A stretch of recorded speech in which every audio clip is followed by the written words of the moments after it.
How's it going, everyone? I'm back again to show you some things that will hopefully make your content creation life a little bit easier. So the other day, a friend of mine put up this tweet and it got me thinking. So he wants to know a way for every 30 seconds his scene to change. So I had a little play around with streamer.bot and I think I found a way to do it. Now this is just one way of using it, but timed commands could be very powerful. If you want it to post a message in chat every so often, or if you want a social media sting to pop up, then we can do that. So what you're going to want to do is set an action. And in that action, the sub-actions will be set active scene as scene 1, wait for 30 seconds, set active scene as scene 2. But this action could be anything. It could be to show and hide a filter or activate something else. Chat command, for example. And then you're going to want to go over to settings, timed actions.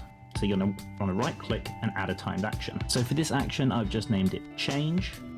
And the interval is going to be 60 seconds. So every 60 seconds, it's going to run this action that I've chosen. And you're going to want to enable it, and you're going to want to make it repeat itself. So once you've got that all set up, every 30 seconds it's going to switch from this to this. And then you just wait 30 seconds, and then it should go back to this. Beautiful. So like I said, that's one very specific use for this function, but it could be anything. It's all up to your imagination.